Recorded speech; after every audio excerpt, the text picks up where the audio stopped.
Hello and welcome. I'm Kriti Mehta and you're watching the World Report on NewsX World. We'll start with a check of the top headlines this hour.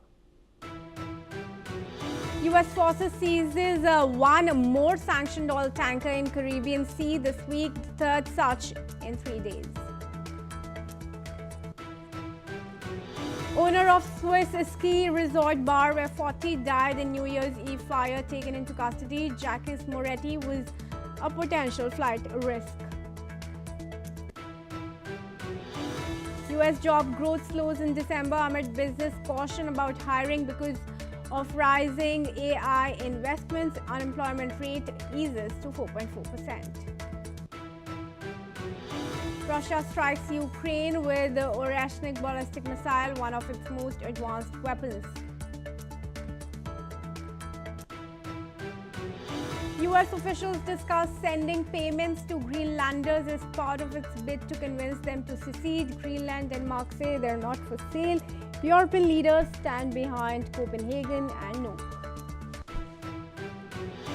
Iran's supreme leader lashes out at anti-government protesters as he says Donald Trump should focus on his own country. Meanwhile, Tehran bazaar shut down, internet blackout sparked nationwide protests.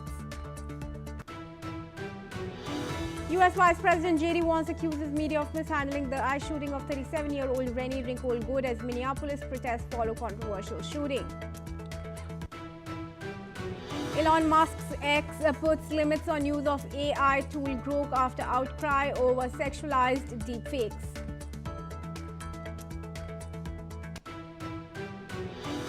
Let's now start with our top focus story. The United States is now saying it has seized the oil tanker Olena in the Caribbean Sea as part of a broader effort to enforce sanctions and maintain a naval blockade designed to stop sanctioned Venezuelan oil from leaving the country.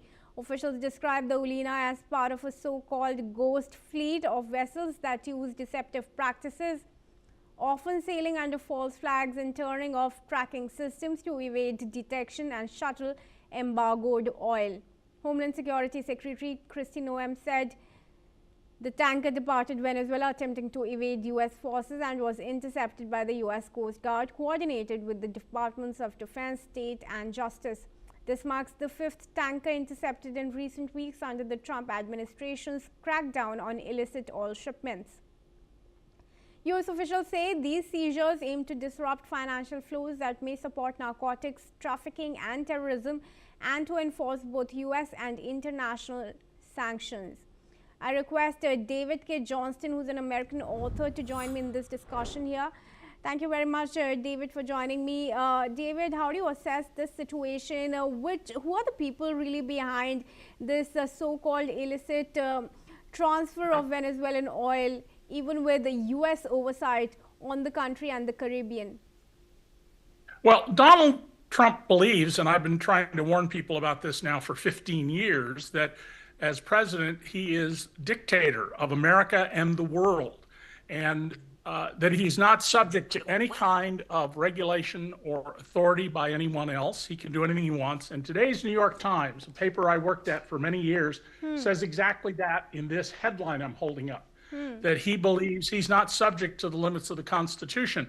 So seizing oil tankers, that just fits Donald's lifelong career.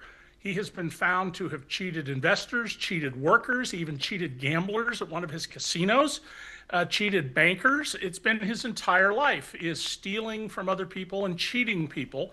So the idea that he can seize Venezuelan oil, not a big deal to Donald. All right, I see your point there. But David, once again, how is this really happening? Do you then see, regardless of how we characterize Donald Trump's actions in Caribbean and Venezuela, how do you see the fact that authorities, the Coast Guard, the naval ships are still not able to prevent this trading or transfer of Venezuelan oil?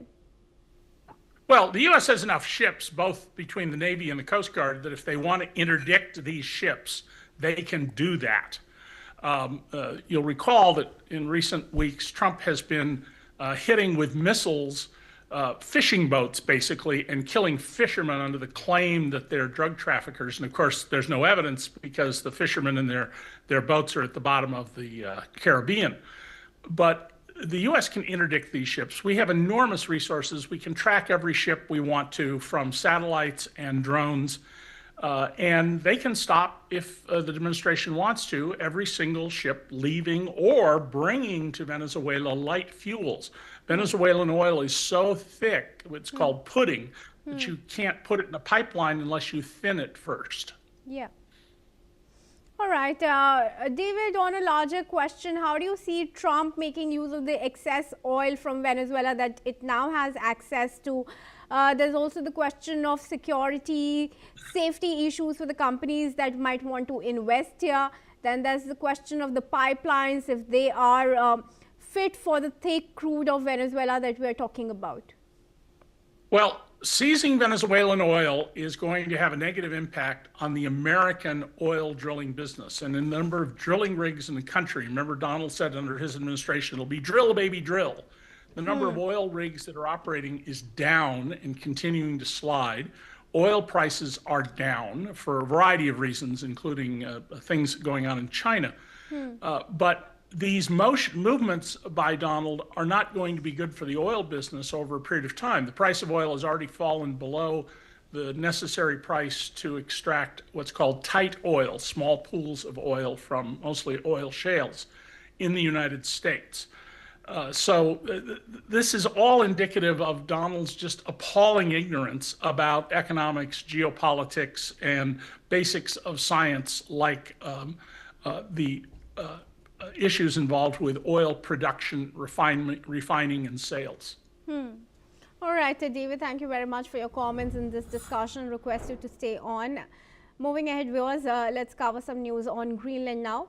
U.S. officials have reportedly discussed offering lump sum payments of $10,000 to $100,000 per person to Greenlanders as part of a plan to encourage the island to secede from Denmark and potentially join the U.S.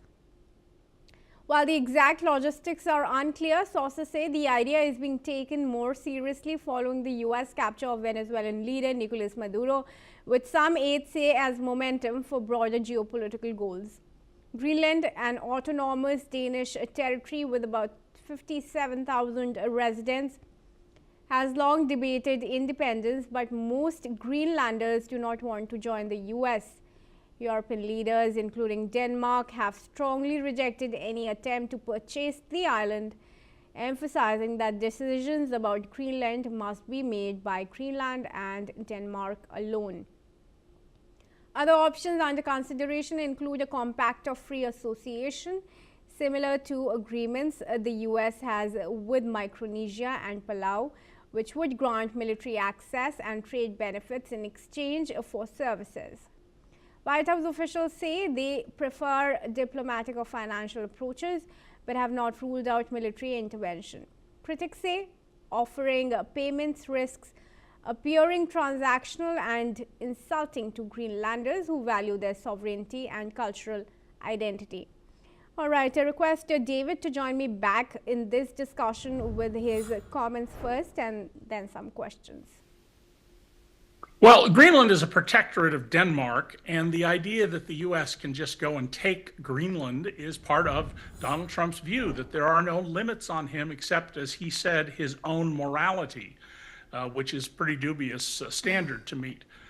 Greenlanders are clearly very united against this idea, and were Trump to decide by force to take Greenland, which he could easily do, that would be the end of NATO. Now, in the short run, that would be a huge benefit to Vladimir Putin's dictatorship in Moscow. In the long run, it might get the Europeans to take a tougher line with Vladimir Putin and recognize the threats. But to go and seize land would violate the NATO treaty that has largely kept the peace now for more than 80 years and is a very dangerous thing to do. But all of this is reflective of Donald's belief that everything is his. You know, you just happen to be in the world. It's his. Right. But do you see the European leaders prepare to counter Trump's advancements in Greenland? Well, I think the first thing they're doing, of course, is jawboning this. They're saying that you shouldn't be doing this. What's going on here? Don't do this. The next step would be to cut off in various ways U.S. commercial interests in Europe. Limits on banking transfers, for example, which are dominated by American banks, trade sanctions, and other actions. But Trump is doing a great job of trying to make the United States a pariah nation to the rest of the world with these threats. And remember, he's talked about invading Colombia, he's talked about invading Mexico, he's talked about invading Canada, none of which, of course, have any interest in being part of the United States. Yeah. And the leaders of his party have been silent about this or have spoken up on behalf of it. A complete contradiction to what Trump ran for office on and what I've known him to say for the almost 40 years I've known and covered him, that he wants us out of foreign wars and foreign military engagements. It's important to keep the context and the history in mind as Donald, who's very mercurial, moves from A to B to F and then to M in his typical illogical fashion. David, is it also likely for Trump to use the money from the Venezuelan oil to Greenland, as he says that they now may plan to buy the island by paying off the Greenlanders? Well, I don't think Greenlanders are going to take the money. I think they're more principled than that, and they value their identity as Greenlanders, not as Americans. There certainly are opportunities to get money from the Venezuelan oil. That's without question. Trump says that the American oil companies are going to go in and rebuild the infrastructure and expand it in Venezuela, but then he says the U.S. government will reimburse them. So all of this just goes to his utter lack of understanding of economics and finance, despite the fact that an Ivy League university gave him a degree in economics. He didn't earn it. He didn't show up in class. He got credit for working on his dad's apartment building projects. But he nonetheless has a degree in economics, a subject about which I teach and have taught for many years, and about which he knows nothing. All right, sure, David. We see your aggression there, but thanks very much for joining us in this discussion. And moving ahead, viewers, let's tell you now news from Syria, where fighting in northern Syria is raising fresh questions about stability, even as Kurdish leaders say they remain committed to political deals with Damascus. A senior official from Syria's Kurdish administration says the Kurds are sticking to agreements reached with the government despite days of violence in the city of Aleppo. Clashes broke out earlier this week, with both sides blaming each other for starting the fighting. The unrest comes as both parties struggle to implement a deal to merge Kurdish administration and forces into the Syria's new government. Kurdish officials accuse Damascus of choosing military action over dialogue and trying to derail existing agreements. The Syrian government has announced a truce and ordered Kurdish fighters to leave two Aleppo districts. However, local Kurdish councils say their forces will stay and resist. Turkey welcomes the Syrian offensive, with Defense Minister Yasser Guler calling it a fight against all terrorist groups and stressing Syria's security is Turkey's security. Meanwhile, the U.S. is stepping in as a mediator, with a U.S. envoy expected in Damascus as thousands of civilians continue to flee the violence. I request now Dr. Punsara Amarsinge, who is a Middle East affairs expert from Kotlawala, to join me in this discussion and take up some questions. Thank you very much for joining me in this discussion. How do you see the U.S. getting involved in the fight, and how will the U.S. be able to mediate when the president of Syria has a backing of the U.S. and so do the Kurds? Precisely. If you look at this problem from a strategic point of view, United States has been backing al-Shara's regime since the collapse of Assad regime last December in 2024. Since 2024, US has been clearly backing al-Shara. At the same time, Washington has a policy of supporting Kurds as well. So that's kind of a win-win situation. Yeah. So recently, the US representative in Syria, David Barak, has wholeheartedly welcome the truce proposed by the government in Damascus. But if you look at the real scenario in Aleppo, which is a stark contrast to the proposal, the truce proposed by Damascus, because dozens of people have lost their lives, wherein more than 140,000 civilians have fled the territory, indicating the unprecedented level of violence occurring in Aleppo. We also can't forget the fact that 1/3 of the country is ruled by the Syrian Democratic Forces, which is primarily a Kurdish coalition, a coalition, a regime. So it's a kind of a bleak situation to find out to which extent US can meddle this situation practically, because from one side they have to appease Damascus, because the government in Damascus is absolutely imperative for the US interest. At the same time, they can't lose their grip over Kurds. Yeah, sure. And how do you see the fact that the SDF forces have said that they are not going to be moving from the area as was planned? Right.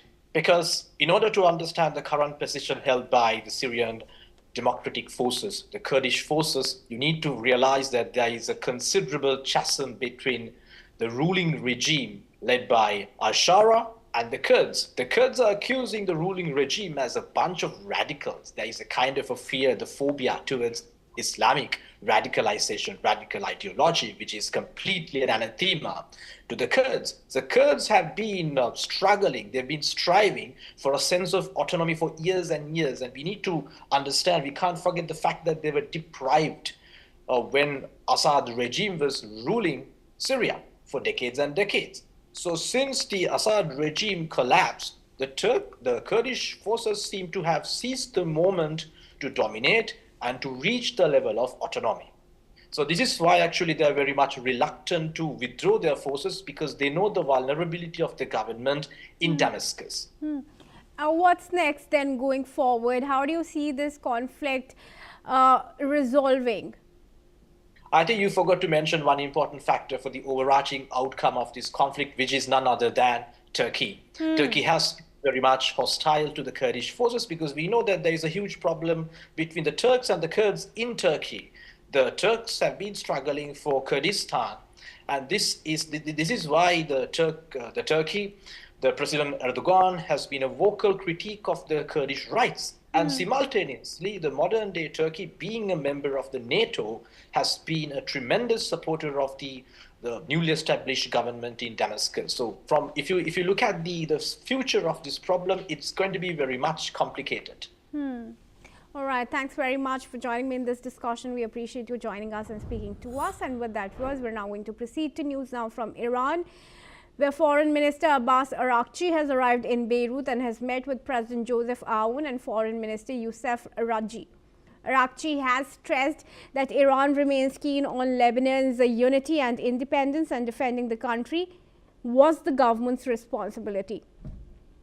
He also stressed that the unity of Lebanon's sects behind the country's government can help to protect and stabilize it. However, Araghchi has stressed that protecting Lebanon was the state's responsibility and can be achieved when the state has full control over the decision of holding weapons. He added that only then could it request help from other countries, including Iran. I now request Dr. Satoru Nagao, who is fellow at the Hudson Institute of Tokyo, to join me in this discussion. Dr. Nagao, thank you very much for making yourself available for this discussion. How do you see Iran foreign minister's visit to Lebanon at a time when Israel has launched, attacks there to disarm or target Hezbollah? And there have been reports that Hezbollah south of the Litani River has been disarmed, but Israel continues to say the action by Lebanon is not enough. Lebanon's army tried to disarm Hezbollah based on the agreement in 2024. But the view from the military power, Lebanon's army is not strong enough to disarm Hezbollah, because Hezbollah's original military power is bigger than the Lebanon's army. So that's why, despite Lebanon's army is a formal army in Lebanon, reality is Hezbollah's military power is exceeded. And of course, after the Israel's attack to the Hezbollah lost many weapons, but at the same time, still as an organization, they are working well. And in case of the Iran is supporting Hezbollah, and the Lebanese government think this is intervention from Iran. Of course, this is not uncomfortable. So, and violation of the sovereignty of the Lebanon. But at the same time, it is also the reality. So under such kind of situation, how to deal with this matter? And Lebanon asked Iran to not support Hezbollah, but Iranian side want to re-establish their power of Hezbollah, and so that's why even if they try to negotiate in the cordial manner, but at the same time, reality is there is a rift between Iran and Hezbollah, Iran and Lebanon. But this time, the visit has another aspect that is also very interesting, because the foreign minister of Iran visited Lebanon with wife and 2 children.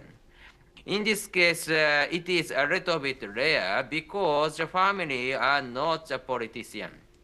So that's why this visit is not merely visiting Lebanon to check the situation of the Lebanon and Hezbollah, but also their foreign minister were worried about the situation in Iran and prepare to escape.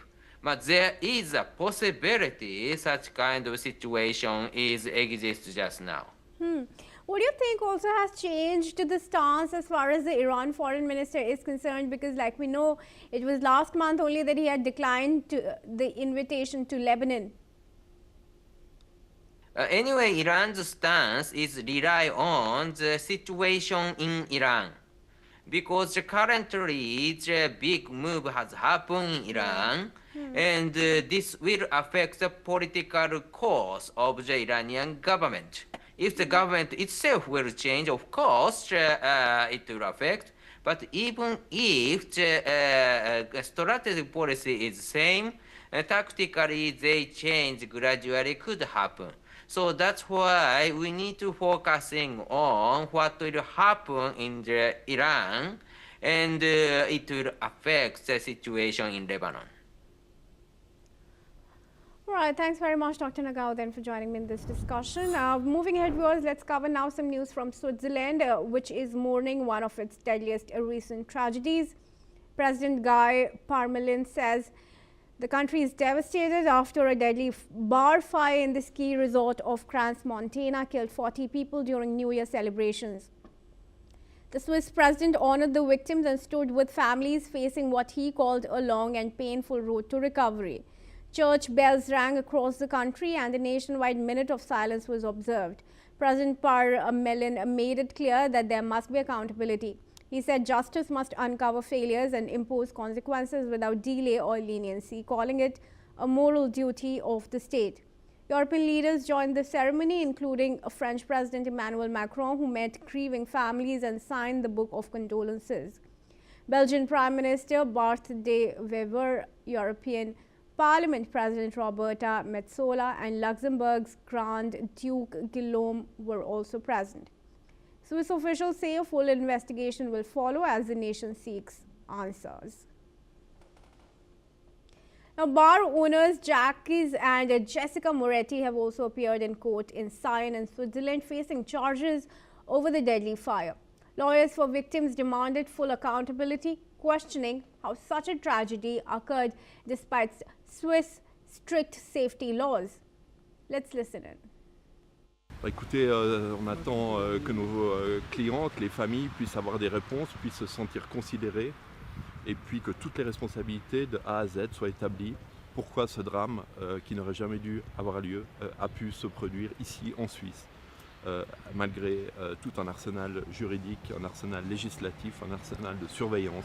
Pourquoi a-t-il failli? On a pris acte des modifications dans l'équipe du ministère public, des changements de position aussi. On est content que les parties plaignantes puissent enfin être considérées dans cette procédure. On est là aujourd'hui, on est satisfait de l'être. On veut croire que désormais nous sommes dans une bonne dynamique et que enfin la procédure va pouvoir sereinement avancer dans l'intérêt de tout le monde. Moving ahead now, France's Foreign Minister Jean-Noël Barrot has warned that the European political order is under threat and called attention to global nuclear risks. Speaking in his annual address to ambassadors, he highlighted the danger posed by the erosion of the legal framework for arms control. Barrot officially cited the upcoming expiration of the New START treaty between the US and Russia on February 5. The treaty, the last bilateral nuclear arms control agreement between the two countries, has been a cornerstone for limiting nuclear arsenals and maintaining strategic stability. Listen in. Brutalisation aussi de l'architecture internationale de stabilité, alors que le traité New START expirera dans quelques jours et que la conférence d'examen du traité de non-prolifération s'ouvrira dans quelques semaines. Nous voilà de nouveau confrontés au risque de prolifération nucléaire. Nous en sommes réduits à devoir convaincre une nouvelle fois que seul un règlement négocié peut mettre un terme au programme nucléaire iranien. Alors non, la civilisation européenne ne s'effacera pas. Mais oui, notre organisation politique est aujourd'hui en danger. Malgré sa stabilité si précieuse dans un monde imprévisible, malgré ses immenses richesses scientifiques, technologiques, culturelles et financières, je sais notre engagement collectif pour promouvoir notre engagement européen, tout comme celui de Benjamin Haddad et l'énergie qu'il y consacre, mais malgré cette prévisibilité, malgré ces richesses immenses, notre organisation politique européenne est en danger. Menacée de l'extérieur par des adversaires qui tentent de détricoter les liens de solidarité qui nous unissent, qui rêvent d'exploiter à nouveau nos divisions, comme ils l'ont fait confortablement pendant des siècles. That's all we have time for. Do keep watching NewsX World for all international news and updates.